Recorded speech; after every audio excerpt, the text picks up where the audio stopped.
And my eyes became much like Nancy Pelosi's eyes. They just started bugging out uncontrollably. From the Washington Free Beacon, Adam Credo.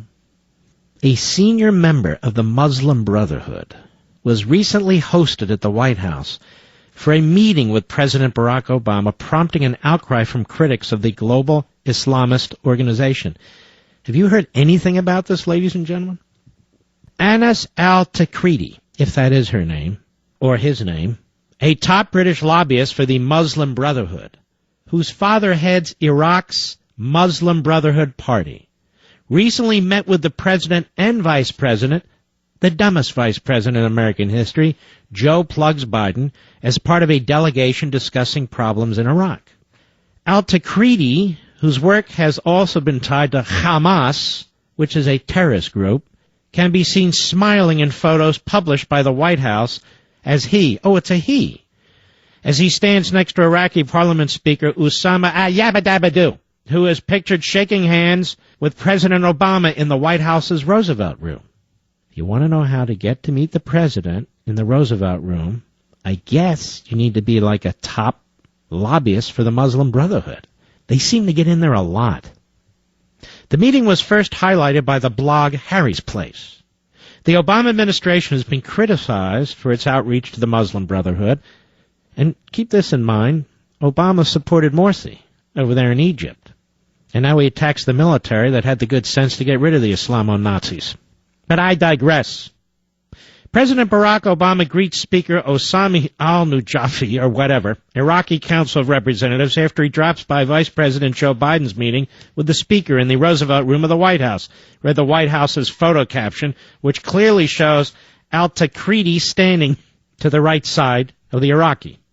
A White House spokesman confirmed, I wonder if it was the spokes-idiot himself, that al-Takriti was brought to the meeting to serve as a translator. That's right. You see, the only translator they could find was a top British lobbyist for the Muslim Brotherhood. And we need a translator. Where do we get him? Call the Muslim Brotherhood.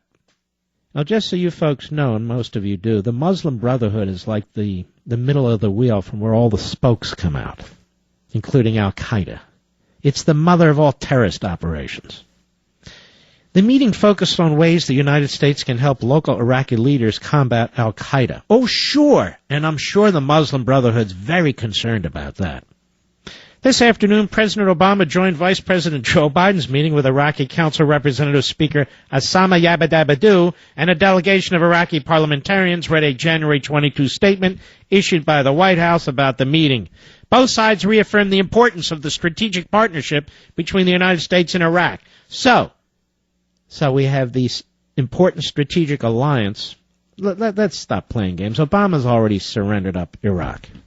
It's being overrun by Islamo-Nazis now, just as Afghanistan will be. Al-Takriti's presence, that would be the Muslim Brotherhood guy, in the White House was surprising to many who said the UK organization he heads, the Cordoba Foundation, has been singled out by British Prime Minister David Cameron as the political front for the Muslim Brotherhood. Paul Stott, a UK academic and expert in British jihadism at the University of East Anglia, said al-Takriti's presence in the meetings represents, quote, part of the long-term U.S.-UK engagement with the Muslim Brotherhood, a strategy which hit choppy waters when it became clear that people in Egypt were far from ready to let the Muslim Brotherhood run the country the way they wanted. Now, I seem to recall a handful of brave members of the House of Representatives sending a letter around the administration, warning them about the presence and the influence of the Muslim Brotherhood in our government. And they were viciously attacked. They were brutalized, among them Michelle Bachmann and Louis Gohmert. I think there were 3 others, maybe. And they were viciously attacked and brutally attacked by John Boehner, the Speaker of the House, by John McCain, the failed 2008 presidential candidate. And they weren't alone. They became persona non grata within the Republican ranks. Don't go there. What Muslim Brotherhood? What the hell?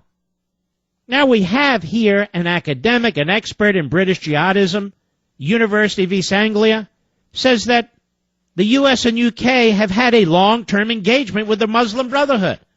And now we know one of their fronts, this Anas al-Takriti, met with our president because, He was an interpreter. Al-Takriti has been called the key political lobbyist for the Muslim Brotherhood in Britain, said Stott. His Cordoba Foundation has been criticized for working, quote, closely with other British extremist groups, which seek the creation of an Islamic dictatorship or caliphate in Europe, according to the British Telegraph newspaper. This guy's in the White House, meeting with the president. Hey, look, we need a translator. Al-Takriti himself has, when you put this together with what we were talking about yesterday, who he's nominated to head the Civil Rights Division, his buddy heirs, when you look at this president is really, really over the edge. May I say, without trying to be controversial, this president is a kook.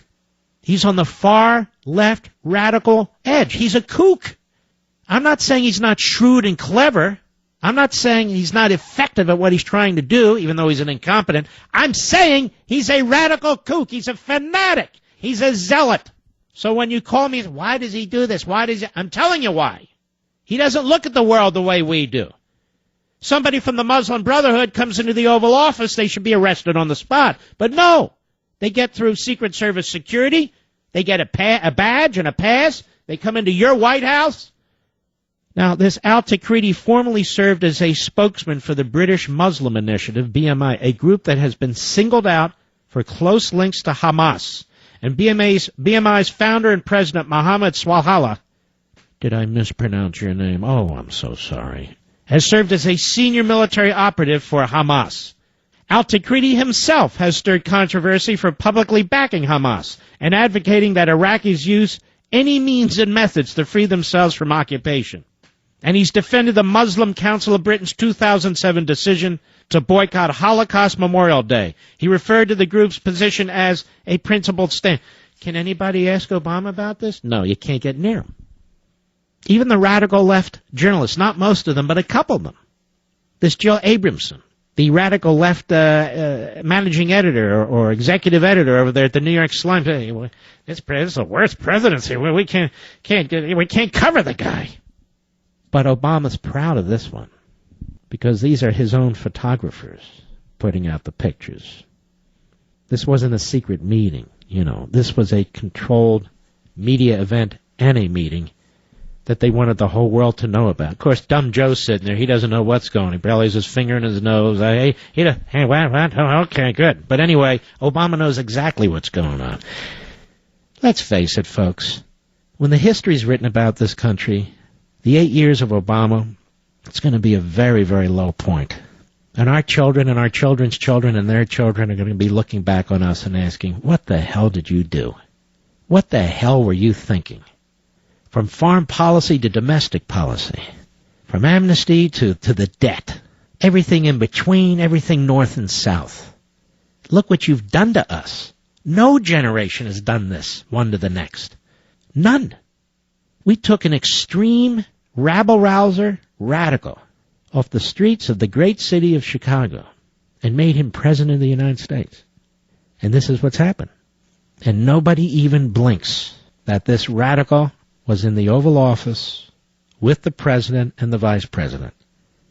Nobody even blinks that this president has nominated to head his Civil Rights Division a lawyer defending a cop killer. Nobody even blinks when this president puts, as Attorney General, a senior partner at a law firm that represented more of the terrorists at Guantanamo Bay than any other law firm in the country. Nobody. And then he says he's no more liberal than Richard Nixon. Is this a joke?